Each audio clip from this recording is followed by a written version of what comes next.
আপনাদেরকে প্রীতি ও শুভেচ্ছা। আশা করি ভালো আছেন। আমি আবার উপস্থিত হলাম আপনাদের মাঝে। আমি পবিত্র বাইবেলের একটি অংশ পাঠ করব। মার্ক লিখিত সুসমাচার 2 অধ্যায় 1 থেকে 12 পদ পাঠ করি। শিরোনামে লেখা আছে, প্রভু যীশু পাপ ক্ষমাও করিতে পারেন। কয়েক দিবস পরে তিনি আবার কফরনাহমে চলিয়া আসিলে শোনা গেল যে তিনি ঘরে আছেন, আর এত লোক তার নিকটে একত্র হইল যে দ্বারের কাছে আর স্থান রহিল না। আর তিনি তাহাদের কাছে বাক্য প্রচার করিতে লাগিলেন।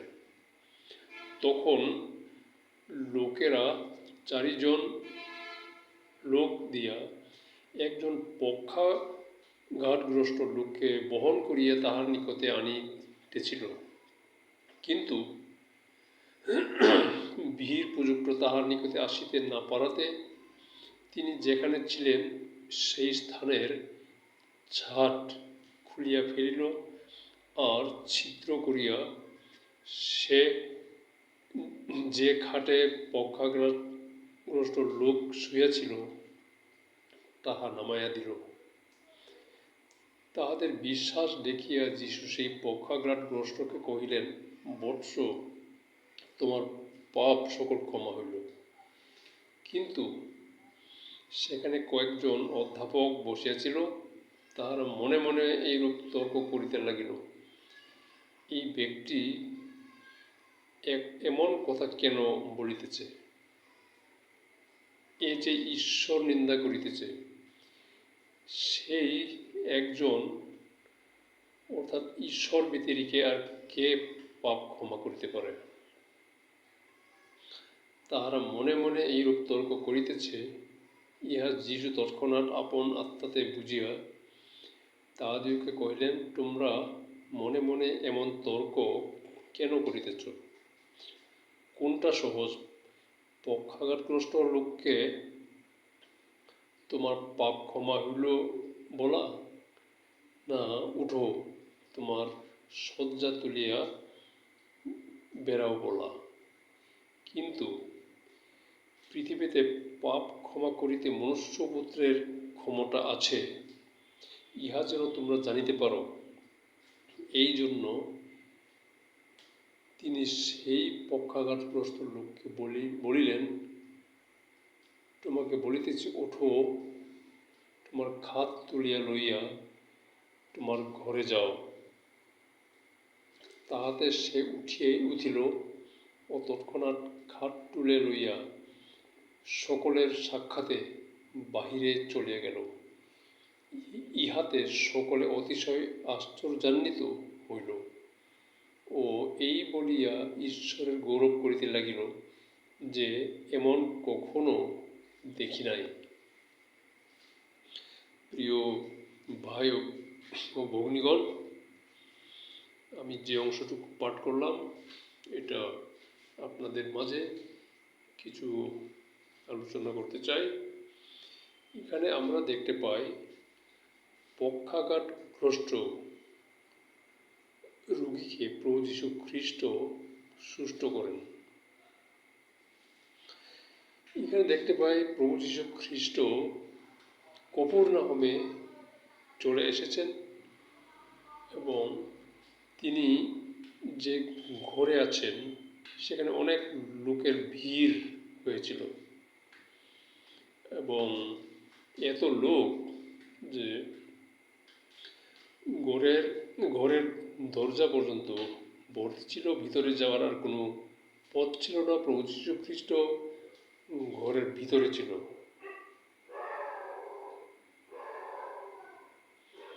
এমন সময় একজন লোককে চারজন ব্যক্তি খাটে উঠিয়ে প্রভু যীশুর কাছে বহন করে এনেছিল, যাতে প্রভু যীশু খ্রিস্ট তাকে সুস্থ করেন। কিন্তু ঘরের ভিতরের লোক ভর্তি ছিল, এই কারণে তাদের পক্ষে ঘরে প্রবেশ করা সম্ভব ছিল না। তাই তারা করল কি, প্রভু যীশু সেই ঘরের যে স্থানে আছে সেই ঘরের ঠিক উপরে ছাদ খুলে ফেলল, ঘরের ছাদ খুলে ফেললো এবং গর্ত করলো। সেই গর্তের মধ্য দিয়ে প্রভু যীশু খ্রিস্ট যেখানে আছেন সেখানে সেই খাটসহ দড়ি দিয়ে নিচে নামিয়ে দিল, যাতে প্রভু যীশু খ্রিস্ট তাকে সুস্থ করতে পারে।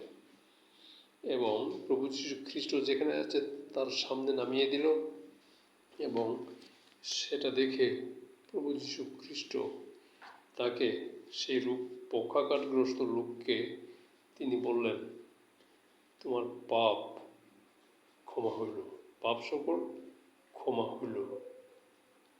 এবং এতে করে তারা ওখানে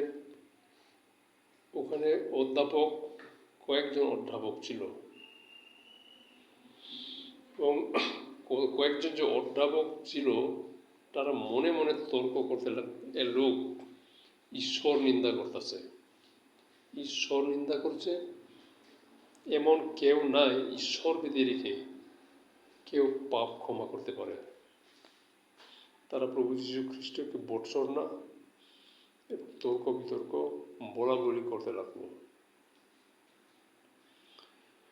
প্রভু যীশু খ্রিস্ট তাদের যে তর্ক বিতর্ক করা, সেটা তিনি তার অন্তরে বুঝতে পেরে, আত্মাতে তিনি বুঝতে পেরে তাদেরকে বলল, তোমরা মনে মনে কেন তর্ক করিতেছ? কোনটা বলা ভালো? পক্ষাঘাতগ্রস্ত লোককে তোমার খাট তুলে নিয়ে বেড়াও এটা বলা, নাকি তোমার পাপ ক্ষমা হলো বলা? কিন্তু তিনি এটা বলেছেন যে প্রভু যীশু খ্রিস্ট মনুষ্যপুত্র, তিনি যে পাপ ক্ষমাও করতে পারেন, এটা যেন জগতের মানুষ বুঝতে পারে, তার জন্য এটা বলা হয়েছিল। এই জন্য তিনি পরবর্তীতে সেই পক্ষাঘাতগ্রস্ত রোগগ্রস্ত লোককে তিনি বললেন, তোমাকে বলছি, উঠো, তোমার খাট তুলে লইয়া তোমার ঘরে যাও। তাতে সে উঠে তার খাট তুলে নিয়ে সকলের সামনে, সকলের সাক্ষাতে সে ঘর থেকে বের হয়ে চলে গেল। এতে সেই ঘরে যে অনেক লোক, বিস্তর লোক ছিল, তারা সেটা দেখে আশ্চর্যান্বিত হলো এবং তারা বলল যে এমন কাজ কখনো দেখি নাই। এই বলে তারা ঈশ্বরের গৌরব করতে লাগলো। প্রিয় ভাতা ভগ্নীগণ, আজকের পবিত্র বাইবেলের যে আলোচনা এবং যেটা পাঠ করেছি, এখানে আমরা দেখতে পাই, এখানে প্রভু যীশু খ্রিস্ট তিনি বলেছেন যে বৎস, সেই রোগগ্রস্ত লোককে তিনি বলেছেন, বৎস তোমার পাপ সকল ক্ষমা করা হইল। এবং এটা প্রভু যীশু খ্রিস্ট যে পাপ ক্ষমা করতে পারেন, এটার একটা জ্বলন্ত প্রমাণ তিনি নিজে নিজ বাক্যে পক্ষাঘাতগ্রস্ত লোককে বলার মধ্য দিয়ে তিনি যে পাপ ক্ষমা করতে পারেন, এটা তিনি নিজেই বলেছেন।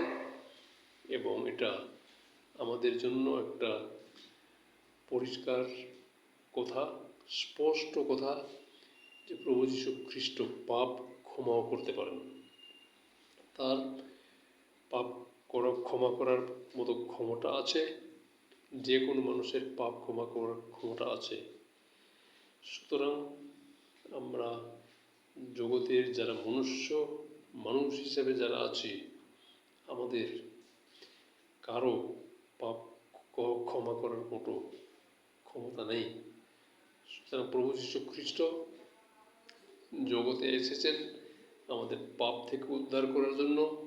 তিনি তার নিজের জীবন, নিজের রক্ত দিয়ে তিনি আমাদের ক্রয় করেছেন।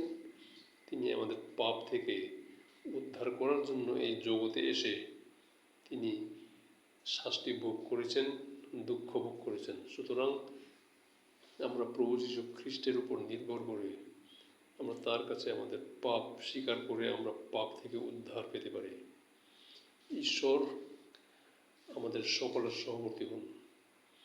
ভালো থাকুন, সুস্থ থাকুন এবং শান্তিতে থাকুন, এই কামনা করি। আপনাদের সকলকে ধন্যবাদ জানিয়ে আমার সংক্ষিপ্ত আলোচনা এখানে শেষ করছি। ইমানুয়েল।